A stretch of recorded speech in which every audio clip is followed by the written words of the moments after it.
All right, all you positive heads. On this week's Soul Share episode, I'm very excited to have Susan Combs here with me on the show. Susan is a successful entrepreneur who passionately shares her syrup for life wisdom that she sopped up from her father and ultimately went on to author a book in his honor called Pancakes for Roger. Hello, Susan. Welcome to the show, my friend.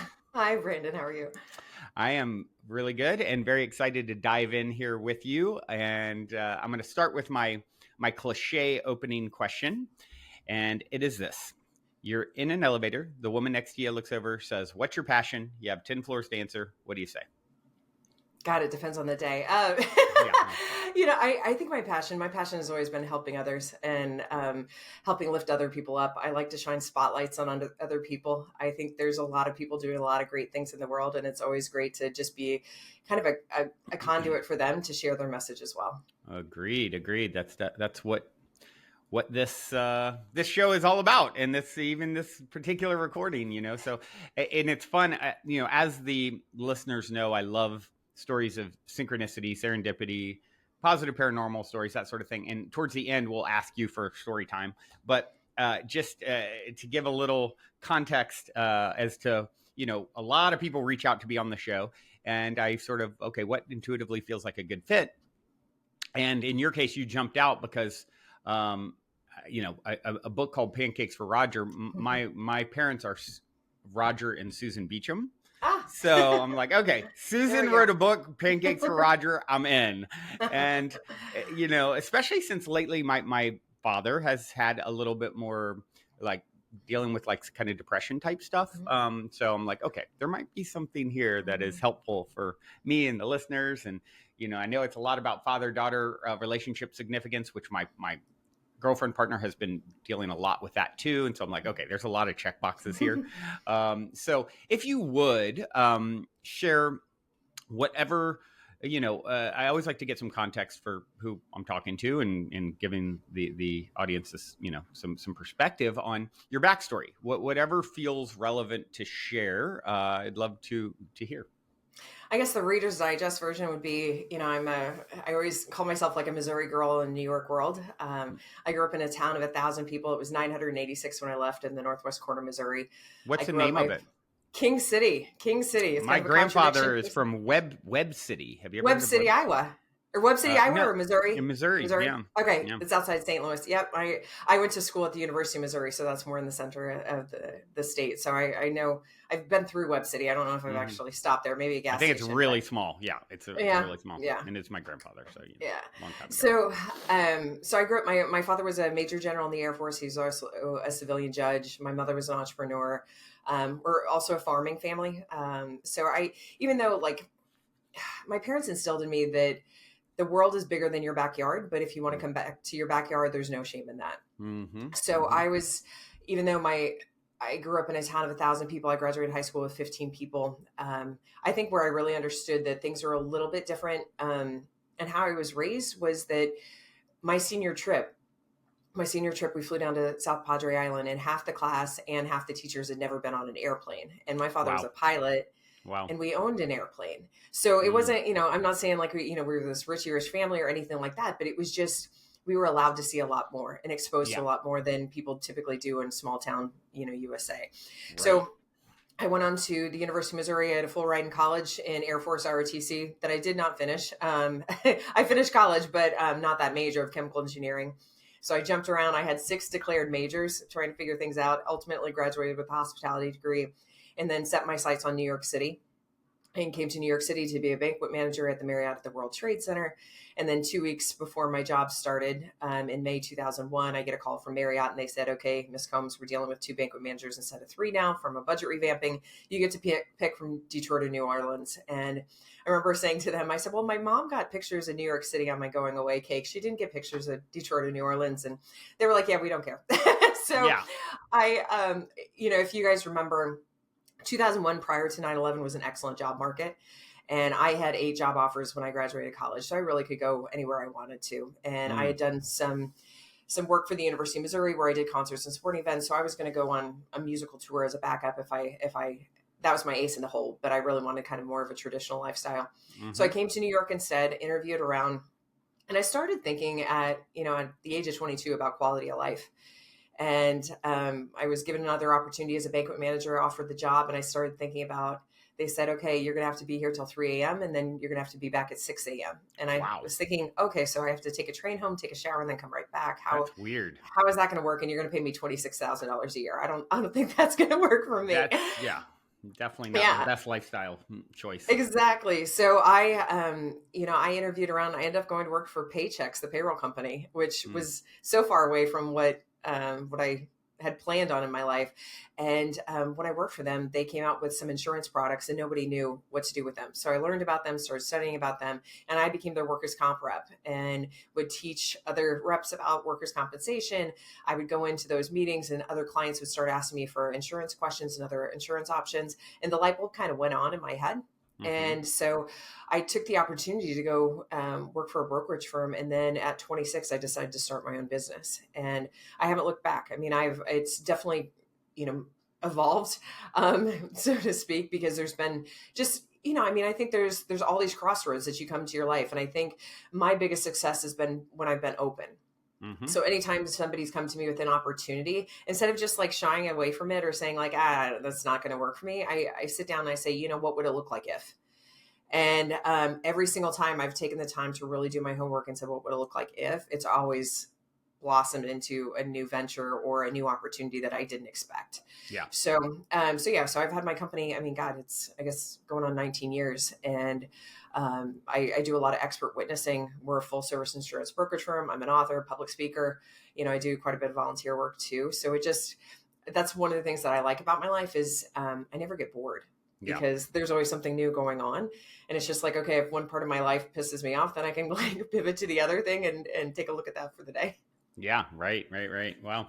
So, so you started pretty young as an entrepreneur and created quite a life for yourself, a lot of success, it sounds like. And looking at your bio, a lot of awards and things like that. And so I'm curious, like I said, what jumped out at me was like, okay, obviously you had a very impactful relationship with your father, and that's turned into a lot of like what you share and talks. You said you're a public speaker, and so I'm curious. I'd love to hear more about what that is, what you did to distill his wisdom, the syrup for life, if you will, that's led to you having the success that you've had.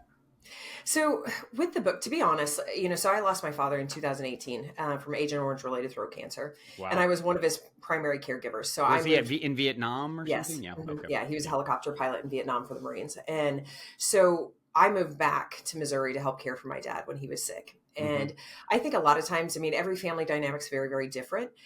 Personality wise, my father and I thought very similarly. So when it came to making decisions and just communication, I was the best one to kind of communicate because I could get him to do things when he didn't want to do things. Just because I would appear like I would appeal to the logic and I would talk to him how I'd want somebody to talk to me. Yeah. And then when he passed in August 22nd, 2018. And I think when you have a significant loss like that in a family, there's usually somebody that has to step up and take the reins. And so in my family, since I had the thought process of my dad and I'm crazy type A and super organized. My father and I sat down and did spreadsheets together twice before he passed away, just so I knew like who the plumber was, who to sell the Winnebago to, who to talk to about farm stuff, who, just those things that you don't know. And at least we knew, we knew he was dying. So we knew we had to take that time to get everything on paper so that it made my life easier because he knew I had to hit the ground running. Yeah. So after he passed, I definitely stepped into his shoes and handled a lot of the aspects of my mom's finances. I, manage our family farm from New York. And then we have a bigger family farm that my cousins and I manage for our mothers. And so since I kind of stepped into those roles and, my father was buried at Arlington National Cemetery, and I was kind of the quarterback for that service. And we had, over 200 people from 6 different countries. It was insane. Wow. And I didn't get a lot of the grieving time. And because I was thrown into the work mode. I mean, literally, if you went back and looked at my calendar, I put in 4 hours of what I called family office time a week that first year, because I knew Wow. there was going to be things that came up. I knew my mother was going to get mail and she didn't know what to do with it. So Yeah. she knew on, Tuesdays and Fridays from 2 to 4 p.m. Eastern time, that was her time. And that I was going to be calling her and doing Zoom or pre-Zoom Skype or whatever, and just kind of going through things and saying, okay, this is what we do with this, send me this, scan me this, all that stuff. And so since I went into work mode, I didn't get that healing stuff. And so I had people after me to write a book for a while. And when I publicly speak, a lot of times I would end with kind of a final slide of unsolicited advice. It was just fun quotes that I had gotten along the way. And I would give a little bit of backstory about each person that I got the information from. And I always thought that would be a cool thing to turn into a book. Like, elaborate on the quote, give a little bit of the person's history, and then talk about how you can plug it and play it in your life. So that's kind of how the book started. Yeah. And in the meantime, after my father passed, we did start a fundraising effort for a veterans clinic. And that's where kind of the premise of Pancakes for Roger comes from. I mean, I could talk about that story in a little bit, but so with my father, the book was kind of a gift to myself. It was, I ugly cried every single week writing that book. And it was really a healing time. I mean, to be honest, my dad was supposed to be a chapter. He was supposed to be a chapter like everybody else. And then the general took over the whole freaking thing like he always did. But it was just, it was such a healing process to myself. And I was always raised that if you get good advice, it is your duty to share it with somebody else. Because if it helped you in some way, it can probably help somebody else. So you should share that impact with others. Yeah. Yeah. I love that he ended up taking over. I mean, I'm assuming he must have had a lot of wisdom in order to take over that you related to and had applied in your own life. Right. Yeah. So yeah, I mean, I'd love to hear some of the, some of that wisdom. What are some of the main things that jumped out at you that you needed to share? So I think I want to start with like the story of Pancakes for Roger, because I think that'll kind of be a little bit more helpful. So, when I was a caretaker for my father and I had a cadence. Like, I'd get up in the morning, I'd check on him. If he was good, I'd go to the gym. I'd come back from the gym, I'd check on him again. If he was good, I'd get ready for the day, and then I'd come help get him ready. And my father had a feeding tube, and he was also on oxygen. Wow. And so we had that cadence every single day. And then one morning after I'd come back from the gym, I got cleaned up and we were fortunate enough to have hospice at home. Mm-hmm. And so I went to his hospital bed and he wasn't there. I went into the family room, he wasn't there. I went into the bathroom, he wasn't there. And around the corner to the kitchen, and he was there. And he had his silverware, he had a placemat out. And I looked at him and I said, "Dad, what are you doing?" And he said, "Well, I want pancakes for breakfast." And something that I knew just wasn't in the cards. And it broke my heart because this man never asked for anything. Yeah. And I looked at him and I said, "Oh, Dad, there's nothing more than I want to give you than pancakes for breakfast." But I was like, "Dad, we're on hospice here. You have a feeding tube. You have a DNR." I was like, "If you choke here, we're done. And I just don't think we're quite ready to be done." Yeah. And he said, "Oh, yes, I can. Matt said I could." Well, Matt's my brother and Matt's a nurse, and Matt wasn't there that morning. So I knew we were dealing with some confusion from oxygen deprivation. So I took his tube feeding formula over to the microwave and heated it up for 14 seconds because the general would know if it was 13 or 15. It had to be 14. And so I brought it over to the table and I put it down and he said, "What's that?" And I said, "That's your syrup." And so his oxygen levels had kind of started rallying around. He smiled and he said, "Okay." And so a few weeks later, he passed away. And when I came back to New York, I took one day off of work. And my husband said to me, he was like, "Why don't we go have some pancakes for your dad?" Oh. And so we went to our favorite diner in Queens, the Bel Air Diner. And my husband took a picture and I relayed the story on social media. And I said, "If you're so inclined, why don't you go have some pancakes for Roger?" No. And remember all the little things in your life, because our lives can change in the blink of an eye. And things like enjoying a stack of pancakes could just no longer be in your game plan. Yeah. And so that was how the concept of Pancakes for Roger started. I mean, it was just like a one-off. I didn't think it would go anywhere. Right. And then people just freaking took it and ran with it. So people started having pancakes and they would post pictures about it. And then it became like a hashtag, Pancakes to Roger. Then the Veterans Clinic at the University of Missouri School of Law that provides free legal services for veterans and their families navigating the VA claims and appeals process. They had a pancake breakfast on my dad's birthday in February. So then it started as a fundraising effort. So every February, my company makes a donation in my father's honor to the Veterans Clinic for every picture that we get on social media using the hashtag Pancakes to Roger. Wow. So it was a movement. It was started by a guy that just had a request for pancakes. And the really cool thing and the rewarding thing for me, I mean, we've been doing it for 5 years now. This, in 2023, we got 24 countries, all 50 states, all continents. I mean, it was just so, so cool. And now kids are growing up with Pancakes to Roger. So it's just like, so I have friends that have children that, the kids in January, they're like, oh, Pancakes to Roger season's coming. Pancakes to Roger season's coming. And it's so cool. So like, I mean, God, this past February, I was home 6 days. I was in Mexico. I was in Memphis. I was in Miami. I was in Missouri. It was all the freaking M's. So I was going for all these different pancake breakfasts. This next year, we're actually going to run a couple of weightlifting competitions, one in Missouri and one in New York. Wow. And we're just we have a lot of fun with it. And everybody just gets so excited for it. I will tell you, I get so freaking sick of pancakes by the end of the month.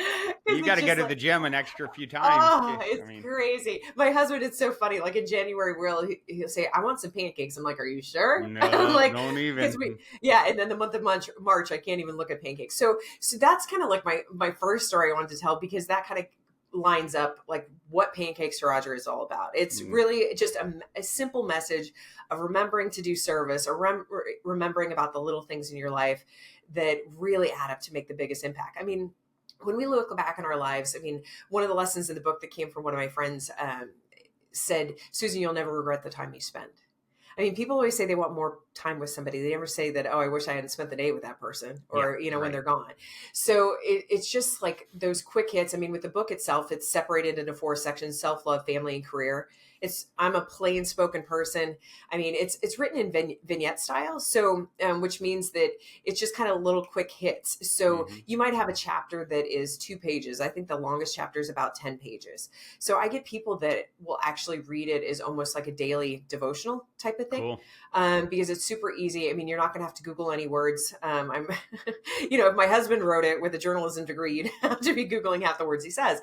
But for me, I mean, I'm just pretty frank, straightforward speaker. And, so I, a lot of fun lessons, just that I got throughout my childhood, that I've gotten in adulthood, and, not only from my father as a mentor, but other mentors as well. Cool. Wow. What an interesting, I love stories like this where it was like nothing that was planned. Right. Those are always the best, when it's just like, this Kismet. pure, beautiful intention is set, and then just something, it takes on a life of its own. Yeah. Right. Yeah. Wow. So I'd love to hear some of the impactful nuggets, I suppose, that you share. And I like the style of what you're saying too. I love it, like quotes and short, quick, that's definitely something that I resonate with. Yeah, and you'll laugh a lot too, because I'm pretty funny, But I'd say, there's different lessons in different areas. I mean, I think one of my favorite lessons is when I graduated I was my spring break in 2001, and I came to the East Coast because I had a lot of job offers, and I came with my dad, and there was a nor'easter. So for those of you on the West Coast, I mean, it's like a little mini hurricane that just rains and rains and rains and blows and blows and blows. And it's not a lot of fun. And I remember like driving on the highway, and my dad's like, this is going to be your life. This is going to be your life. You got to figure it out. So, but when we were driving the car, one of the things that he said to me, he's like, Susan, when you think about it, he was like, there's 3 main facets in your life. He said, you have the person that you're with, you have the thing the thing that you do for a living, and then you have the place that you live. He's like, if you can line up 3 out of 3, he's like, you're living a golden life. He said, even if you're happy with 2 out of the 3, you're doing pretty good. But he said, if you're only happy with 1 or none, he was like, only you are the one that can get off your butt and do something about it. Yeah. So it's been, I mean, not that there aren't other aspects to our life, but when you think about kind of like a stool, those are the 3 kind of the foundations that, and I don't like, don't misunderstand that. I don't think you have to be with somebody to be a complete person, but he Yeah. was just saying, I really feel like that the person that you pick to spend your life with can make you better or worse every single day. Of course. Yeah. And if you can find those people, like my husband, Sean, I mean, he cheers just as loud, if not louder, for me for any of my success. And so to have somebody like that doesn't feel like that they're in the competition or they're like having to be in the background, they're embracing and they're shouting for you, I think is really cool. Like my husband actually just completed, have you ever heard of Everesting? Mm-mm. Are we talking about Mount Everest?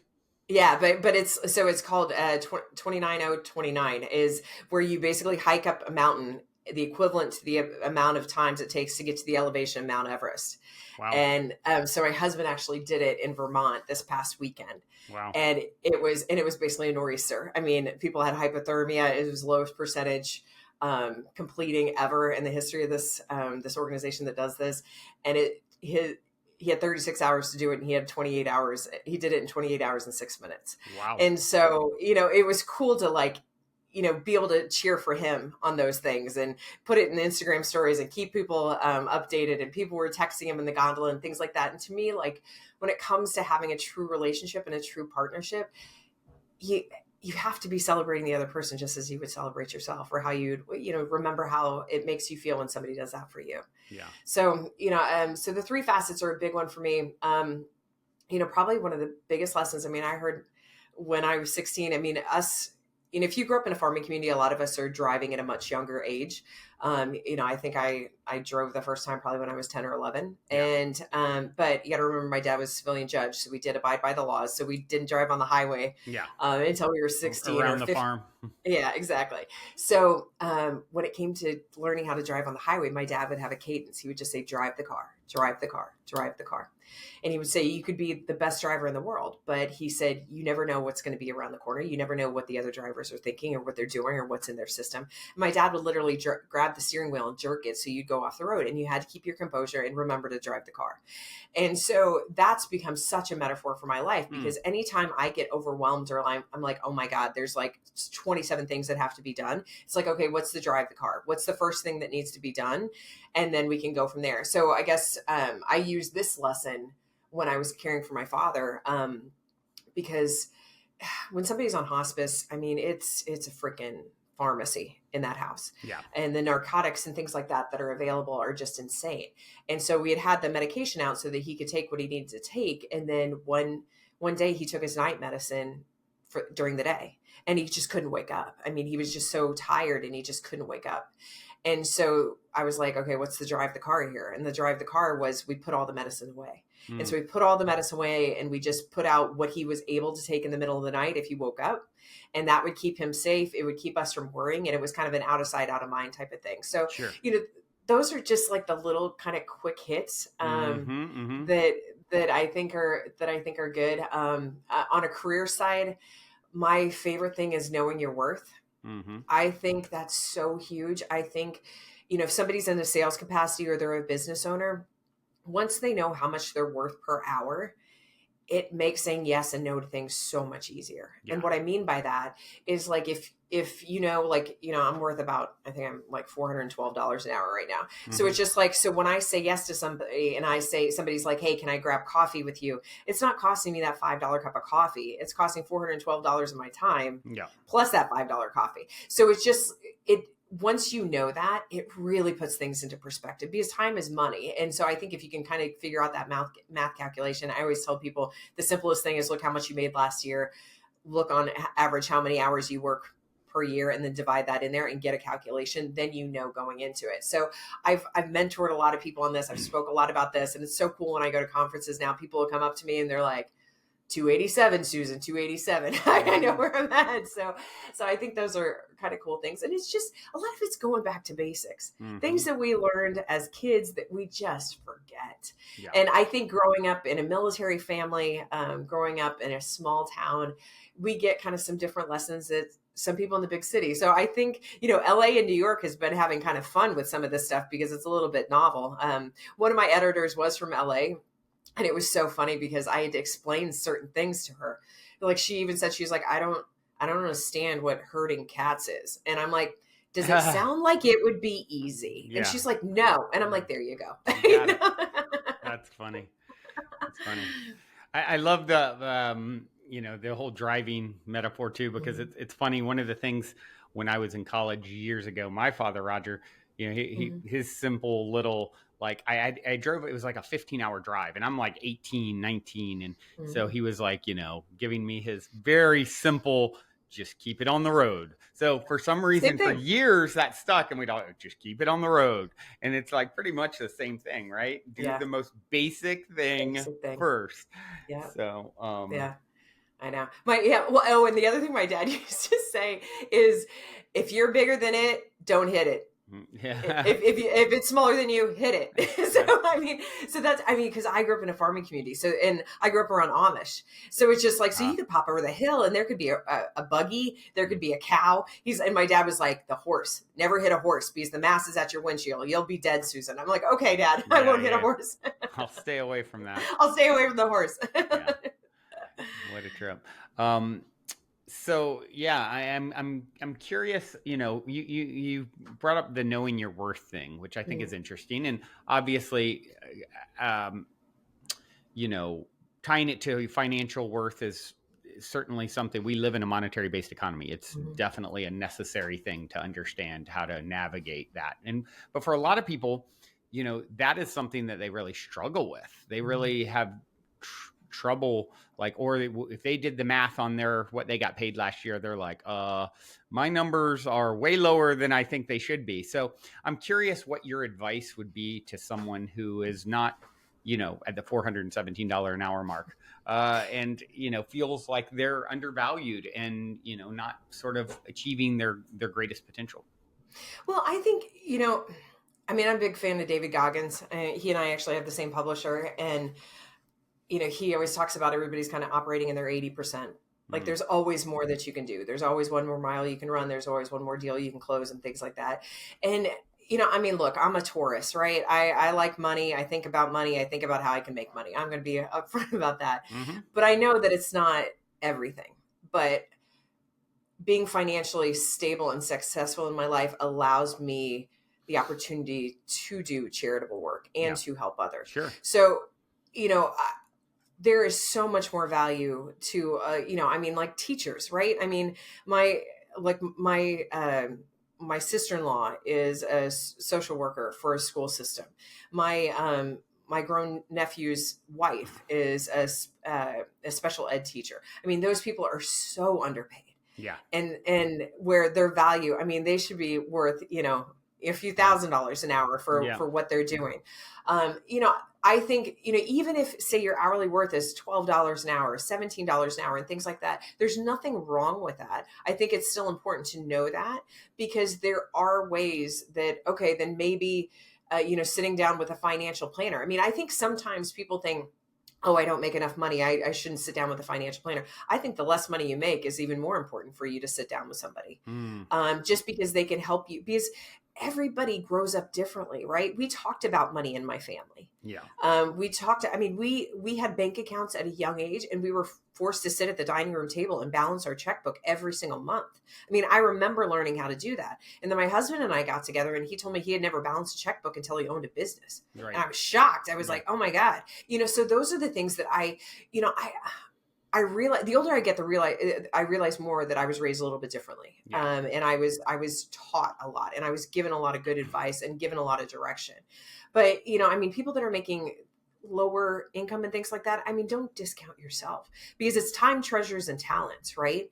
Just because maybe it's not a treasure, you have talent and you have time that you can give to yourself. And I think that's something that's really important. People forget to fill their own cup a lot. Yeah, right. And if you don't fill your own cup, you got nothing to give to anybody else. Yeah. And so whether it's going to be time, treasures, or talents, don't discount yourself on that. I think it's really important. Yeah, I think it's super important to keep perspective too. If you have, physical and mental health, that it's the ultimate wealth. There are billionaires out there right now who would give everything they have to trade for, the youth, the health, that some person out there who's unemployed has, because you can't really buy those things. You have one body. Yeah, right. So, I think that's a real key for people who want to, who feel like they are maybe being undervalued in a financial sense in their Mm-hmm. life is, the I forget, to paraphrase, there's like a quote like the quickest way to abundance is appreciating what you already have, Mm-hmm. right? And of course that begets more, that which is like unto itself is drawn. So if you're feeling grateful and focusing on what it is you do have, that certainly is the best first step, I believe, in moving into a state of attracting more. Mm-hmm. Well, and I think you got to advocate for yourself too. Yeah. I think a lot of times people just settle and they don't fight for themselves, or Right. they just accept what is. Yeah. And it's just like, you know, I mean, I guess kind of an example of this. I mean, I have a niece that's special needs, and she was going to preschool at United Cerebral Palsy 2 days a week. Mm. And um, I work as an expert witness on a lot of medical malpractice cases, and I deal with a lot of children cases, and I see these services that these kids are getting. And I said to my brother and sister-in-law, I said, I said, I know this isn't my child. Um, but I've seen how some of these parents advocate for their kids. And I said, can you just ask? Mm-hmm. Ask if she can get 4 days or 5 days, or see if there's other services. I said, just push. Mm-hmm. And so they did. And she's been going to UCP 4 days a week for the past year and a half, 2 years. And she has freaking blossomed. Wow. I mean, she's walking without her walker. She's getting more words every single day. I mean, and it's just, sometimes you have to have people that remind you that you can do that. Yeah. And they were the ones that advocated, and they're the ones that got it. But it's just like they had to be told, like, hey, you don't have to take no for an answer. Yeah. It's funny. I mean, there's so much. I love all the little synchronicity. There's a lot of, my mother or my grandmother had 4 children, and 2 of them were special needs. I have a nephew who has Asperger's. My girlfriend worked with, had a caseload up till about a year ago of 60 special needs and emotionally Wow. disturbed children. So that's something that's been really prevalent in my family. And she just was consulting someone the other day and saying this very thing, like, you've got to, educate yourself and know what to ask for. Because if you don't ask, then, you don't get. Yeah. Yeah. And a lot of times I think people, they don't know what they don't know. I mean, right. and that's hard. And so it's just like, so one of the things I always say in my office and I think that is one of my best qualities is tenacity. And in our office, we call that the ability to find the answer. Yeah. I mean, it's just like, and I do think, I mean, I'm 44, so I'm kind of a cusper on the Gen X millennial thing, but I've seen that sometimes, like with millennials and Gen Z, they can just throw up their hands and they say, oh, if you can't find the answer when you Google it, it doesn't exist. Yeah. And I'm like, who can you talk to? Is there a manual? Like, let's critically think this through and see how we can do it, and just think about it in a different way. I mean, I'm a strategist. I mean, that's one of my main things. And I look at things, I step back. I mean, and I look at worst case scenario for a living. So I always know that there's always a way. There's always a way. You just have to be willing to put in the work and also too, sometimes you have to do without. I mean, hell, when I started my company, when I started out in insurance, I was making $24,000 a year. They were taking out my health insurance. I had a $1,200 rent payment. I had a monthly subway pass. I had a cell phone bill. Literally, I was like netting like $120 a month. Wow. And I was a 1099. So then I had to pay taxes on all that freaking money. And nobody told me that. Like, I didn't understand that. I was stupid. I was 25. Yeah. I was like, I didn't know what the hell I was doing. And so I went back to college mode. It was like 1 pot of spaghetti a week, 1 pot of chili the next week. So it's just, so that's why, like, yes. Am I worth, over $400 an hour? Yes. But I wasn't always there. And I did without a lot. And I always think, and in my book, also on the career side, I always talk about the difference between a job and a career. That's a massive difference. There's nothing wrong with having a job. A job checks the boxes, gets you from A to B. It helps you meet, it helps the ends meet, but you're clocking in, clocking out.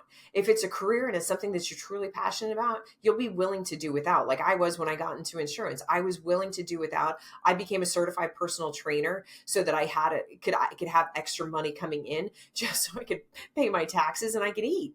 And so, having those things, like during that time, built so much character, and I learned who I was, and I learned how tough I could be, and I learned how I could do without. So when something happens and something doesn't go my way, I'm like, well, At least I'm not making $24,000 a year and eating ramen noodles. Right. Exactly. Well, yeah, I love that story too, because I think, someone like yourself who did it from practically nothing really has the perspective to appreciate it.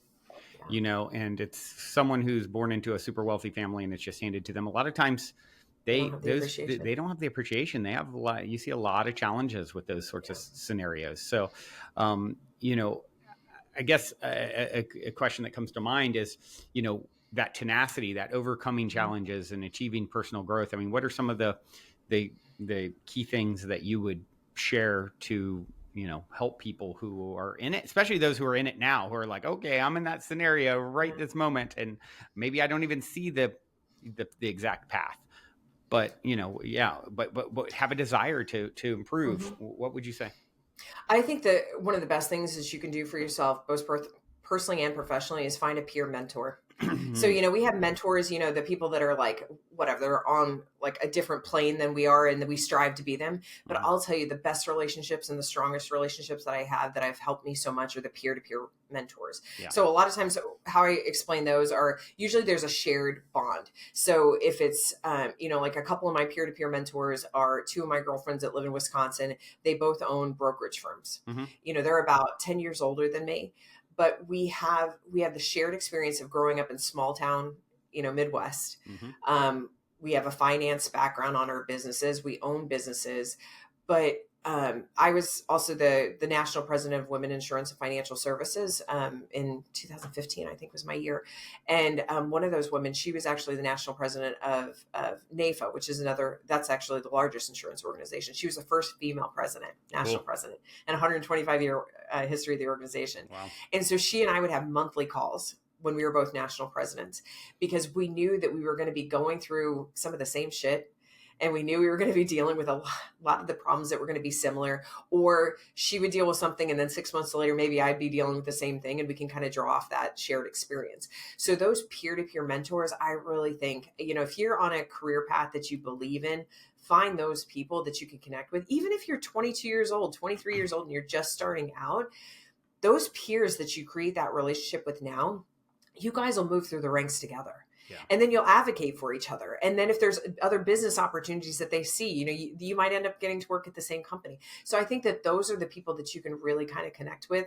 Also, too, I mean, I talk to a lot of college kids, and, with holiday breaks and things like that, I always tell them, get on LinkedIn, look at your alumni, somebody that's in the career path, ask them if you can do an informational interview with them for coffee. And just tell them, ask them, oh, hey, I want to know how you got to where you got. Yeah. What did you do? What were things that you wish somebody had told you along the way? What was something that you did not expect? If you had to do it over, what would you have done? So those are the things that I really think then you're making those relationships so that those people can actually mentor you. And then they'll also advocate for you when the time comes when you're starting to look for a job or make a move too. Yeah. Yeah. I think that's great advice. That's great advice. So, I love, as I mentioned at the start of this, I love good stories, inspiring stories, and, stories of synchronicity, serendipity. Mm-hmm. Sometimes we get positive paranormal stories, those kinds of things. So I'm wondering if you have any fun things up your sleeve to share. You don't have all day, Brandon. Okay, so one of my favorite stories, because it's a goosebump story and it's just so good. I mean, I could tell you stories about my dad. I'm a big believer in signs. I share in the book that my favorite book is Signs: The Secret Language of the Universe by Laura Lynn Jackson. And there's because I believe that people that have passed are just beyond our reach. Mm-hmm. And I think if you're open to that, you can receive signs from them and you can ask for signs from them. Yeah, for sure. So just kind of like a sidebar, not the story I'm going to tell, but I was actually looking to speak to a medium, and I was trying to do some research and things like that. And so I did some research, found the guy in New York that I was going to go see. And about 2 pages later in the book, I found out that he is actually the medium of Laura Lynn Jackson. Oh, wow. So that was just like, okay, that's a cool one. But I'll tell you, I think my family's biggest one, my brother was diagnosed with leukemia in 1989. And he was treated at St. Jude Children's Research Hospital in Memphis, Tennessee. So during that time, my parents and my brother moved to Memphis, and I stayed back in Missouri with my grandmother. And then my parents worked out a rotation to kind of share duties with each kid when they could. But Matt was the focus, as he should have been.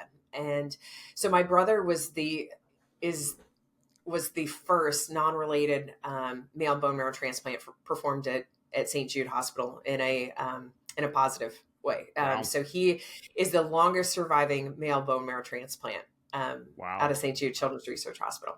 So his transplant was performed in 1991 on June 19th, and he had 16% chance of survival rate. Wow. I mean, it was a death sentence. It was rough. It was rough as a family.